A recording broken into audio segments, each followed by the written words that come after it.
Quero Teatro, Governo Federal, Governo do Estado do Rio de Janeiro, Secretaria de Cultura e Economia Criativa, através da Lei Aldir Blanc, apresentam Festival Olhar pra Frente, uma série de entrevistas sobre teatro com 23 personalidades das artes cênicas do Rio de Janeiro.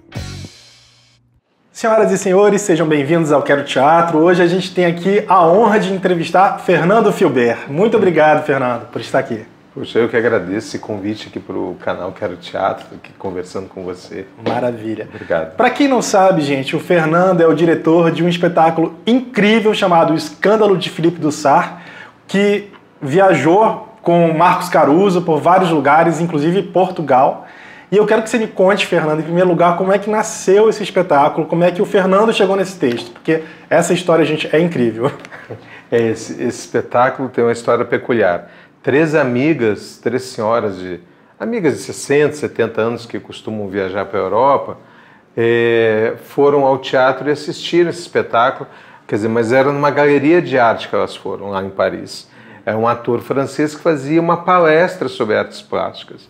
Muito bem, senhoras e senhores, então agora com vocês a Mona Lisa. Amor, que bonitinha! Dispensa apresentações. Claro, ela está no Museu do Louvre, sendo vista e fotografada por centenas de milhares de japoneses diariamente, não é? Todos fazendo ali Mona Selfies. E elas adoraram o texto, tanto, e compraram os direitos do texto, falaram com o ator e compraram, mas elas não eram de teatro, não conheciam ninguém. Só aí frequentadoras. Voltaram, frequentador, mas adoraram, porque uma tem uma galeria de arte. Aí elas voltaram para o Brasil e foram almoçar uma semana seguinte, pensando, quem que a gente chama? Aí no restaurante que elas estavam, elas viram o Marcos Caruso numa outra mesa almoçando. E foram falar com ele. Aí o Caruso diz assim, não, aí vieram aquelas três senhoras, me dizer que tem um texto.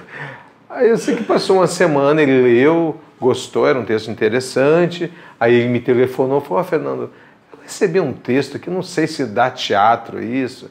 E depois a gente fez uma leitura na galeria delas, com umas 30 pessoas. Era um texto sobre artes plásticas. E todo mundo dizia, não, esse texto é bom, mas tem que fazer assim, para pouca gente, na galeria de arte. E eu falei, não, esse texto tem que fazer no Maracanã de microfone. Isso é um sucesso. E foi. O Caruso no início desconfiava um pouco, mas depois ele viu a construção do espetáculo, e aqui a gente fez um espetáculo grande, com cenário. Lá o que era uma pequena palestra, aqui teve até música, fez uma música. O autor veio, o autor ficou assim de boca aberta, o francês, quando viu. Ele não acreditou que virou o espetáculo. Que virou tudo aquilo. E virou um sucesso, porque o Caruso naquele ano ganhou todos os prêmios, cara. Todos os prêmios para melhor ator, ganhou o espetáculo, o prêmio de melhor espetáculo de humor. A gente ganhou um prêmio até da Catedral do Rio de Janeiro, o prêmio que é dado a personalidades da cultura, o Caruso ganhou. Não, e eu sou testemunha, porque nessas premiações, o Caruso fez questão de, toda vez que ele subiu no palco para pegar o troféu, ele fez questão de agradecer ao Fernando, e ele fala, eu devo esse prêmio ao Fernando Filbert. E eu quero saber por que ele te deve tanto esse prêmio, o que você fez com ele, porque o Caruso já é grande demais, ele é um ator genial. O que você transformou o Caruso dessa forma? O Caruso é um ator imenso. E sempre na carreira do teatro, sendo um detalhe, que a primeira vez que ele ganhou prêmio no teatro foi com essa peça. Olha que incrível.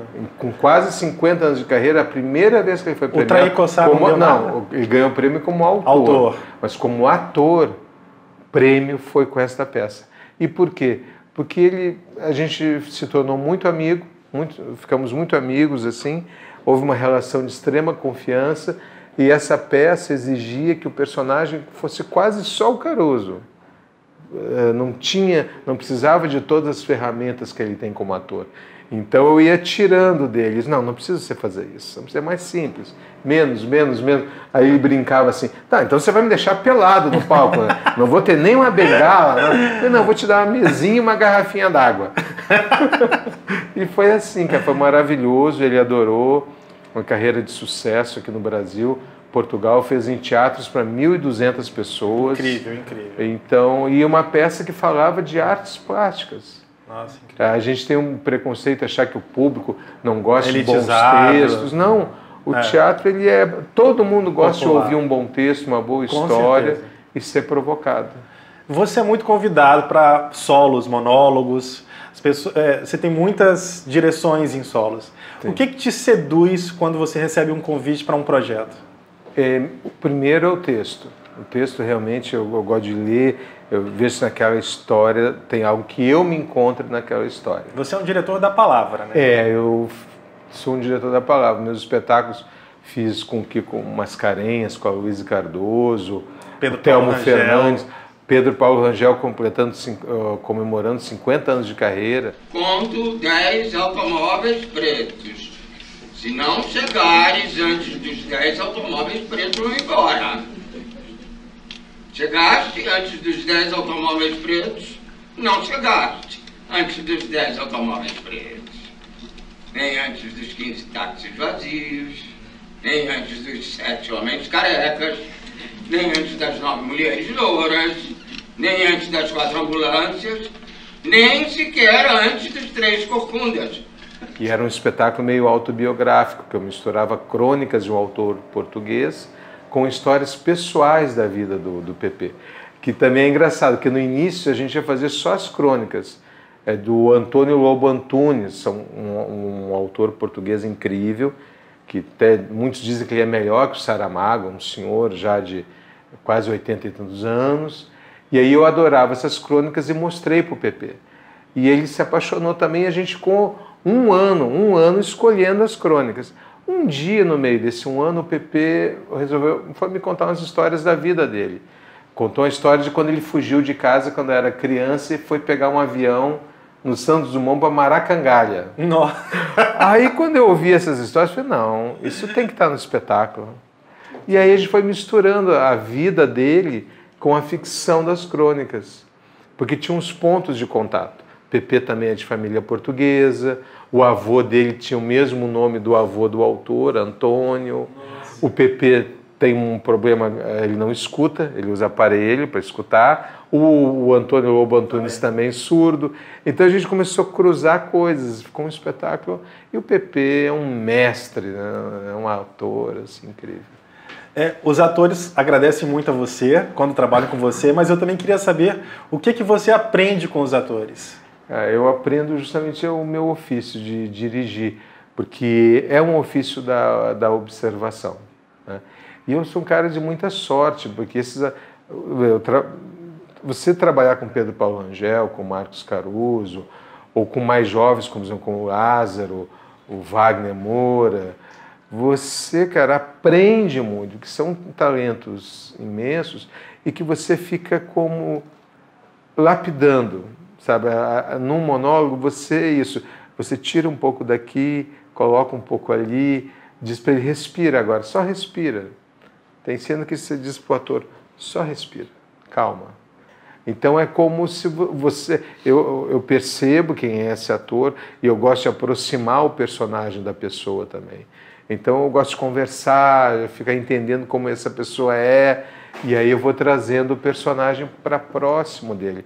Acho que é por isso que os atores se sentem muito à vontade comigo, têm esse privilégio.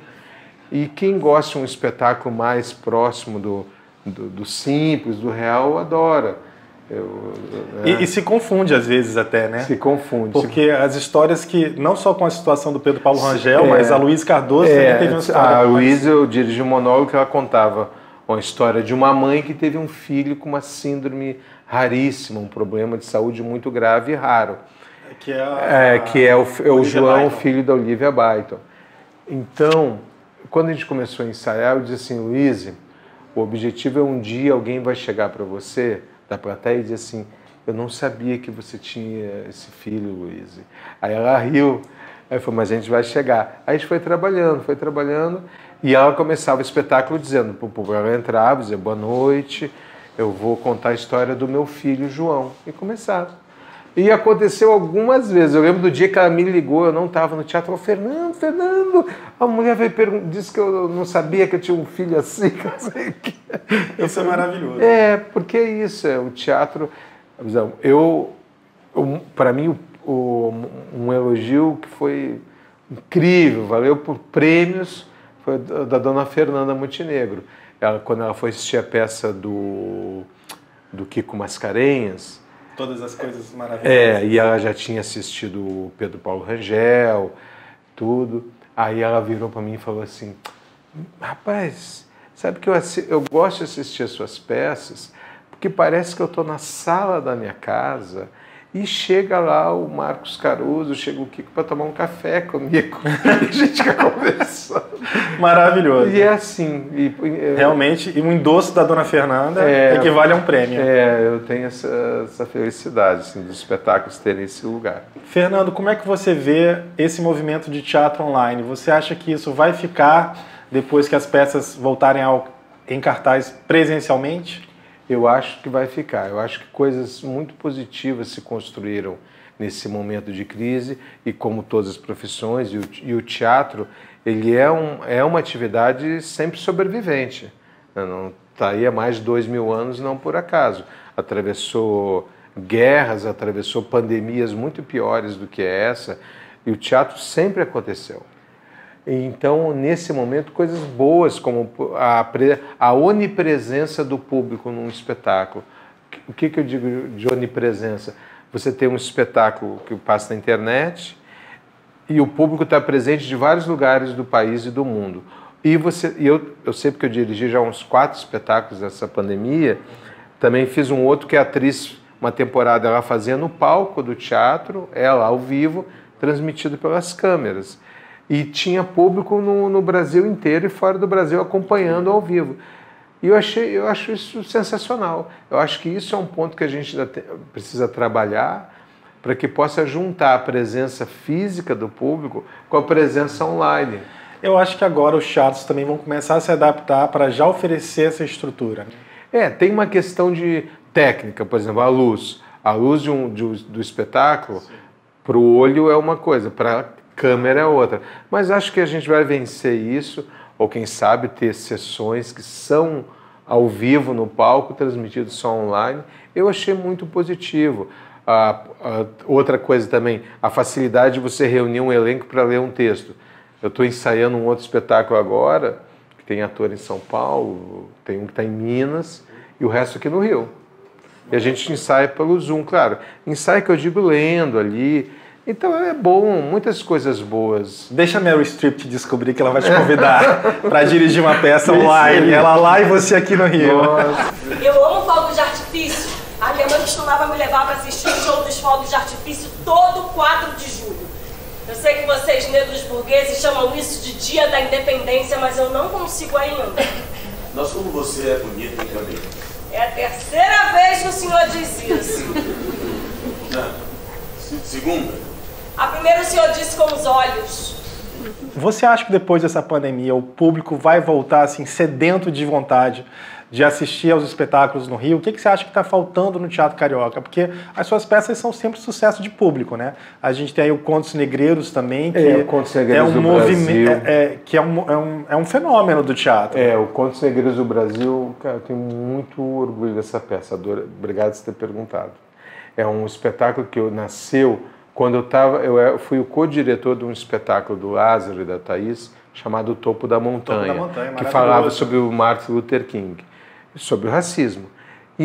Durante os ensaios, as conversas, a pesquisa, a conversa com o Lázaro, com a Thaís, a gente ficava assim, por que o racismo no Brasil? O que acontece, né, no Brasil?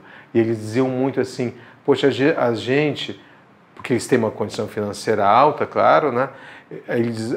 Lázaro Ramos e Thaís Araújo. O Lázaro e a Thaís diziam, nos restaurantes que a gente vai, é ruim porque a gente só vê negros trabalhando.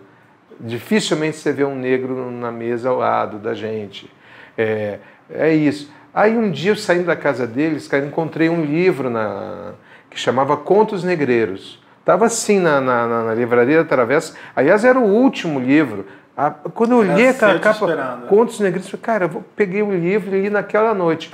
Vários contos de um autor pernambucano incrível, Marcelino Freire, Sim. que falava sobre a população invisível. Não só sobre negros, mas sobre índios, sobre a mulher abandonada. Aí eu compilei os contos sobre a questão do racismo, chamei um elenco de amigos, o Rodrigo França, Sim. e aí a gente fez um espetáculo sobre o racismo que está aí, vai fazer 4 anos, ele ainda está vivo. Teve a gente online fez em São também, Paulo, agora. fez no Teatro Municipal em São Paulo. Maravilhoso. Eles foram para a África com o espetáculo. Uau. E eu adoro esse espetáculo, que ele foi assim começou um movimento dos espetáculos sobre o racismo, só com elenco negro. E a ideia partiu de você. Foi isso, foi uma descoberta, claro, muito inspirada no Topo da Montanha, então eu adoro esse espetáculo. E como é que surgiu o convite para você dirigir o Lázaro e a Thaís no Topo da O Montanha? Lázaro e a Thaís foi porque eu fiz um trabalho junto com o Lázaro, que era um espetáculo dirigido pelo Márcio Meirelles, de Salvador, e aí Ele dirige com um bando de teatro local. onde o Lázaro começou. Sim. O Lázaro começou no bando, e o Márcio Meirelles é o fundador do bando, que desembocou nesse espetáculo Ó Pai Ó, tudo nasceu lá. E o Márcio ia dirigir uma peça, me chamou para fazer a co-direção e chamou o Lázaro também, porque ele não podia estar vindo sempre, e o Lázaro ia cuidar mais da dinâmica dos atores, de corpo, da inspiração, e eu do texto. E nós ficamos muito amigos, e também a gente tem um amigo em comum, que é o Wagner Moura, Sim. e a gente se encontrava, e ele me convidou para ser o co-diretor do Topo da Montanha, e que eu só tenho a agradecer também. Incrível espetáculo, aprendi muito. E eu que tenho também te agradecer, viu, Imagina. Fernando? Pela sua presença, por tudo que você já fez pelo teatro.